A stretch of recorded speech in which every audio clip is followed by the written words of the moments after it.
Well, hello again, and this is a real mishmash of a video, I'm afraid. The overarching theme is one of how easy it is to get frustrated with our photography. I've been out to 3 different locations over the past 10 days, and in every one I've come away feeling frustrated and disappointed.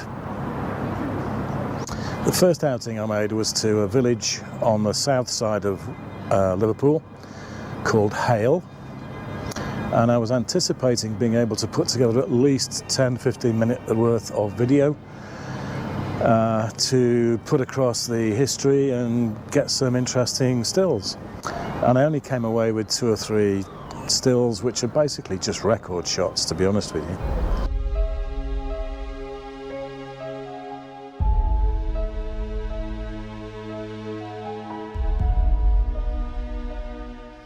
Well, behind me there you can see the parish church of St Mary's here in Hale, and that's where the famous John Middleton, Child of Hale, is buried. So I'm hoping to get some shots of his headstone. Fascinating character, John Middleton. Although his height has never been substantiated, he must have been one big fella, because he was employed as a bodyguard to one of the landed gentry. They were seen by King James I, who was so impressed that he invited both of them to his palace, which they visited a couple of years later. John Middleton had an outfit specially tailored for himself because of his size, and he was challenged to a wrestling match with the King's champion, and of course John Middleton won. Quite a character. This is as near to a selfie as you're going to get out of me today. Behind me you can see the statue of John Middleton, all 9 foot plus of him. The current one is a bronze sculpture which replaced the earlier tree trunk which had been carved in his shape, and that was demolished because it was getting unsafe. And then behind the statue of John Middleton is actually the house where he lived. Just a small white cottage by that behind that white van that you might be able to see there in the distance. I'm standing by his hand. I mean, I actually come up to his waist. So if indeed this was the size of him, my goodness me, he was a big fella. Anyway, let's walk on and give you a better view of his house, which is now a holiday cottage, I believe.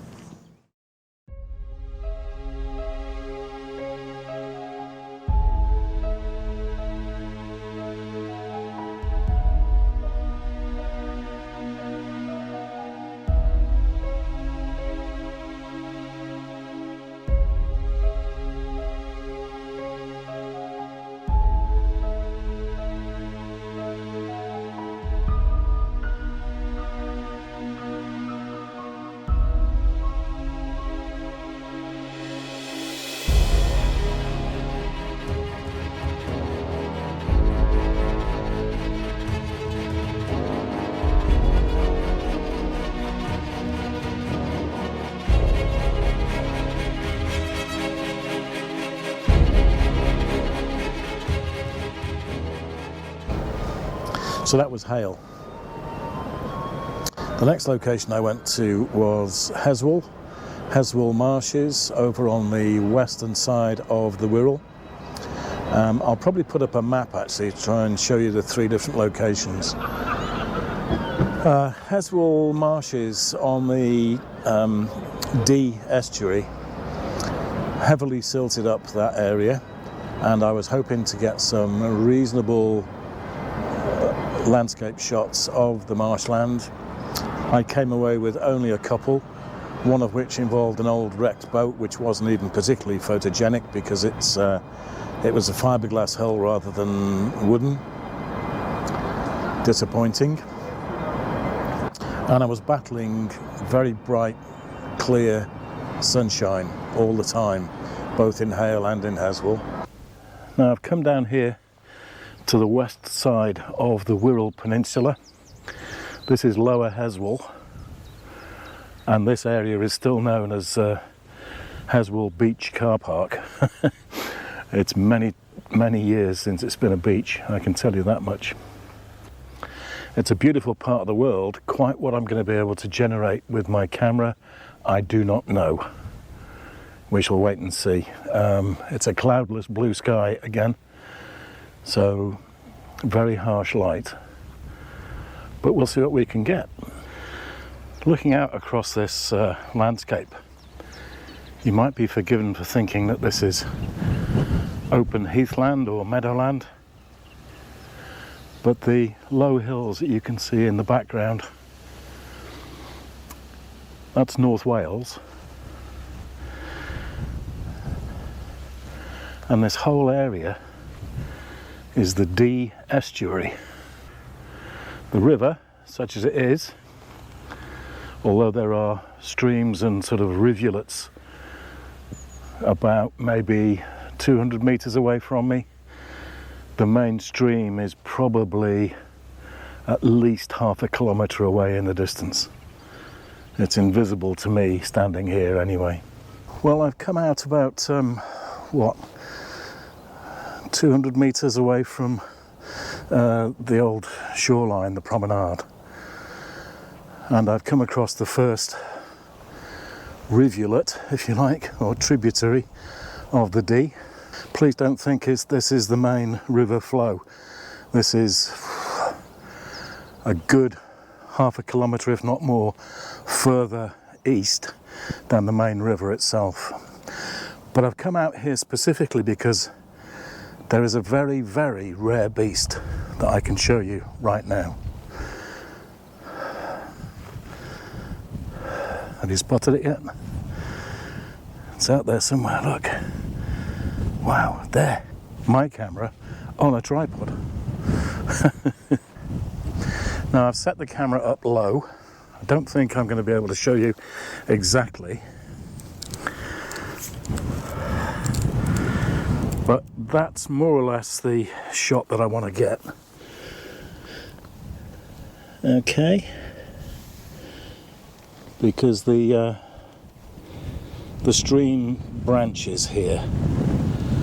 Now there's some sort of marker post on the horizon. Sadly, there are some industrial buildings on the very, very far horizon, which I may well have to clone out in post.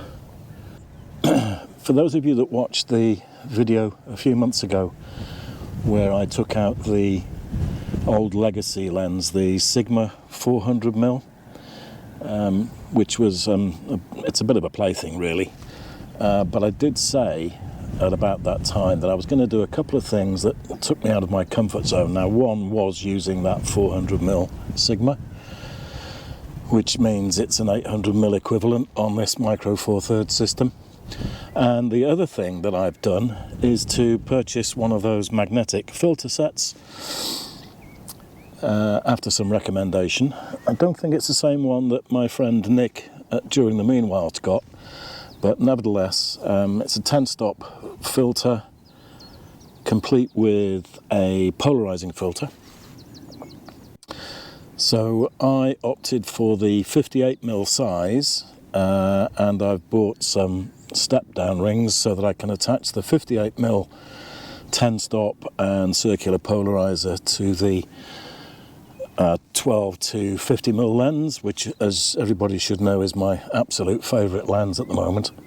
Absolute joy to use, because once you've got the ring on the camera, all you do is pop it in front and the magnet holds it in place. Very, very easy to use. Now, I'm going to be interested to see if it creates any sort of colour casts or anything like that, but certainly worth investing in. So really, you've had a treat twice over today. You've seen me using a tripod again, only the second time I think in my YouTube history, and now me using 10-stop. Just moved a couple of 100 meters away from where I took those last shots, And I'm now closer to this marker post, but the ground in front of me is incredibly soggy. You can probably see sunlight reflecting off the water. I'm going to try and get closer to it, but this time not using the tripod.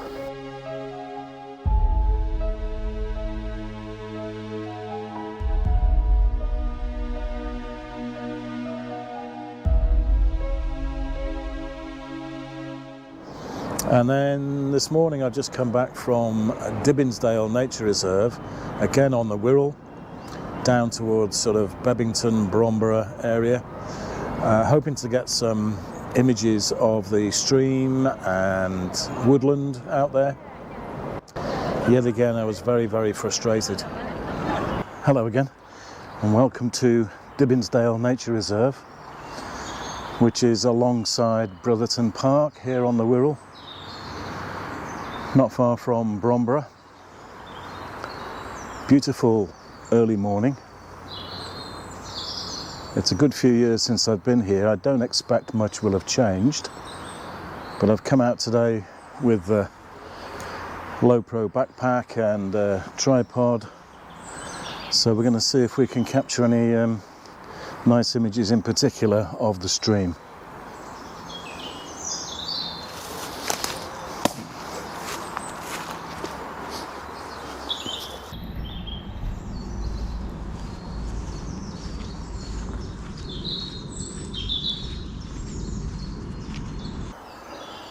This landscape lark's too hard.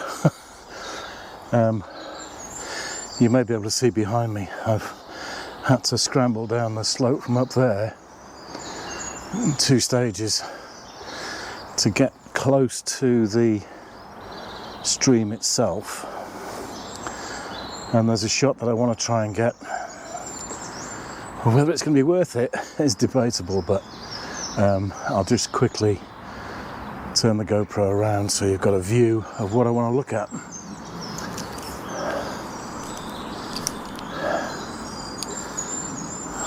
So there we are, between these 2 trees in the foreground, there's the dead tree. Beyond them you can see the tree trunk that has fallen across the stream, being quite nicely reflected. So that's what I want to try and take an image of.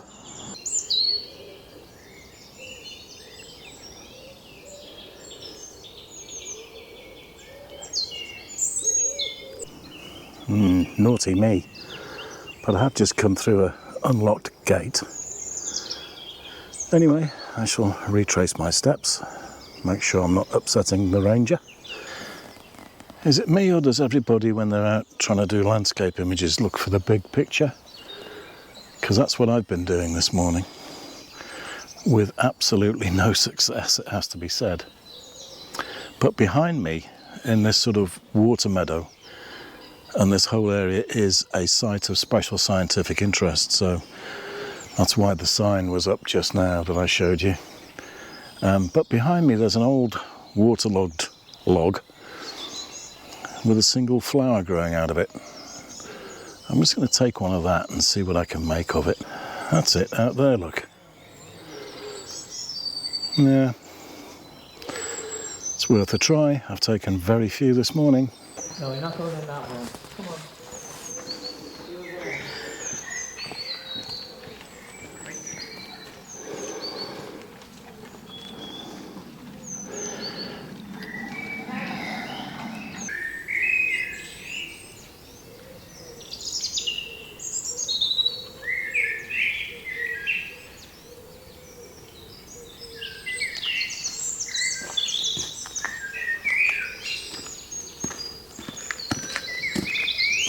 I don't know what it is at the moment, but 3 locations and 3 big disappointments. And I just want to make it clear that yes, it's very disappointing and it's frustrating, but it happens to everybody.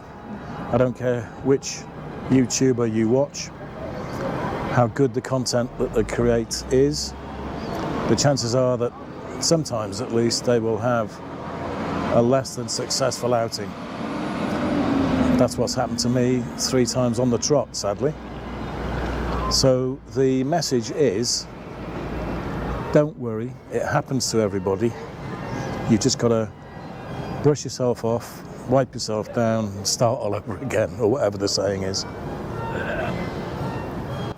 It's gone very overcast now. I think we're going to get some rain. And by the number of people you can see walking past me in the background, you might be able to tell it's quite popular at the moment. Apart from the normal tourist trade that Liverpool generates, we've now got the Eurovision Song Contest coming up in a couple of weeks' time, and the place is absolutely bouncing.